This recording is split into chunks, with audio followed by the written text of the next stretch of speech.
We are moving on to step 2 in the renovation project, and we're going to scalp this fine fescue down, because if you can see behind me, we applied some glyphosate about a week ago. If you missed step 1, make sure you go back and watch that. If you want to check out how we got to where we are today. We're on to step 2. We're going to scalp this down. Just a friendly reminder, we're going to do all of this project without any specialized equipment, just whatever you homeowners are going to have. This is a pure DIY project. We're not going to use any professional equipment in the making of this video. So it's going to be some great information. Make sure you are subscribed to the channel. You're not going to want to miss it. Let's get busy. Let's get to work.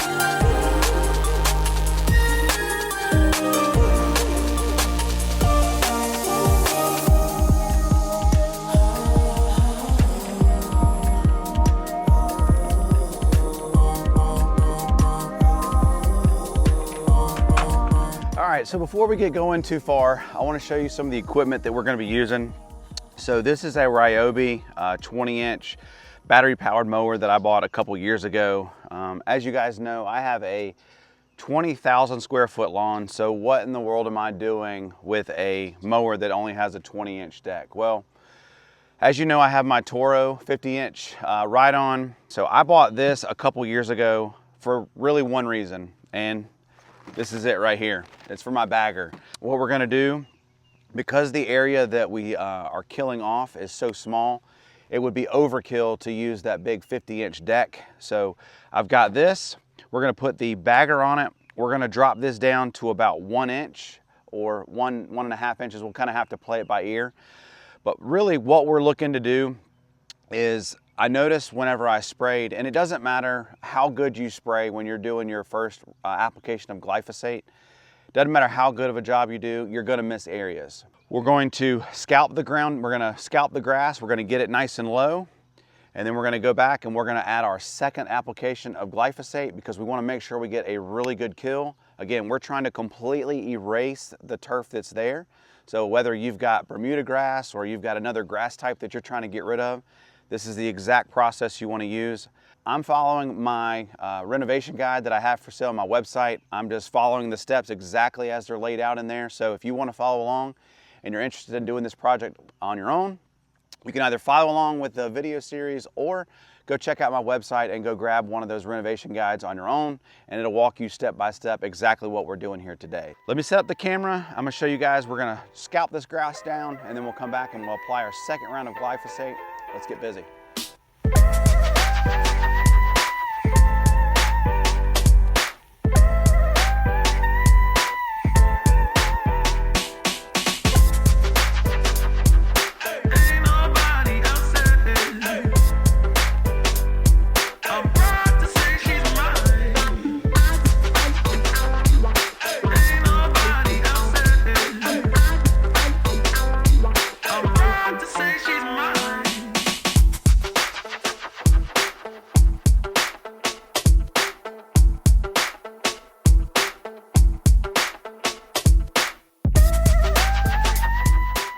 All right, so let's talk for a second about why we're scalping and why this is so important, and this is such a crucial step that you don't want to miss.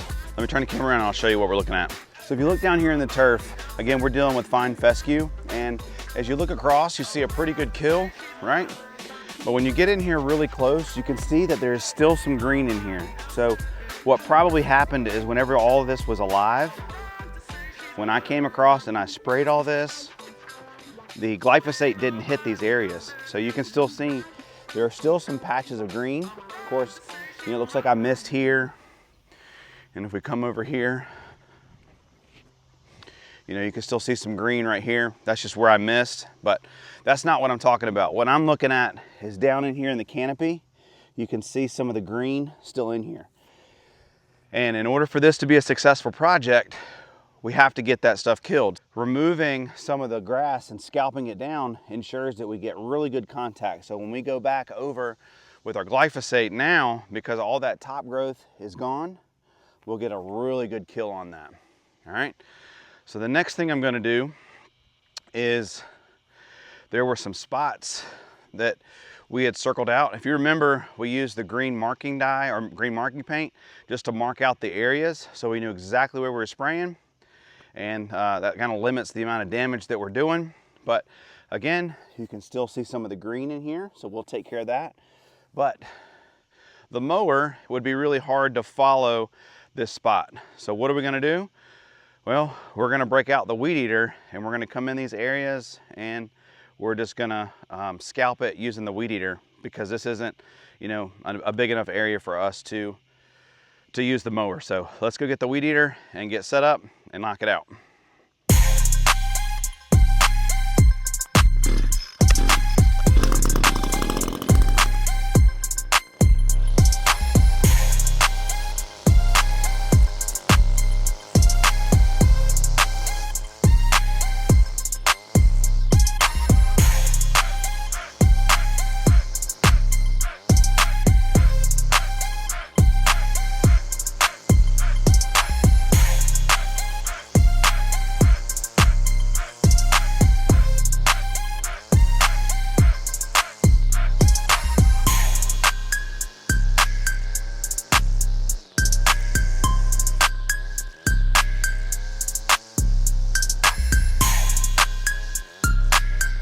We got it scalped, and just a quick note here. So scalping, as I mentioned, helps us get really good control with the glyphosate, but it also does something else, and that encourages the grass to grow.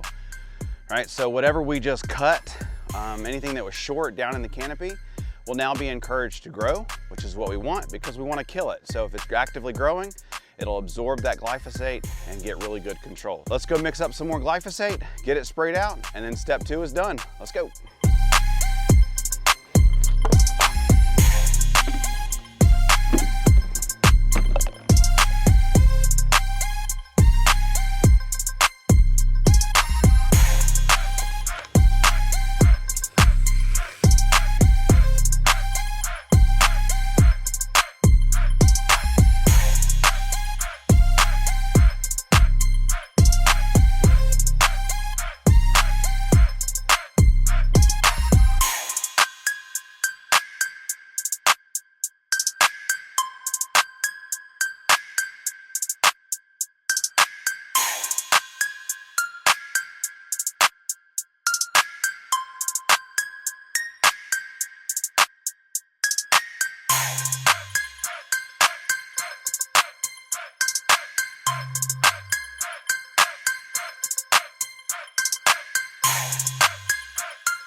Well, that does it for step 2.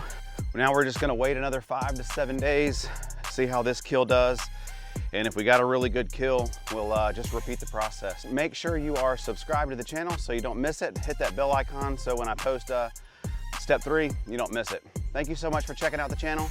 My name is Devin, the DIY lawn coach. Can't wait to see you in the lawn. Peace.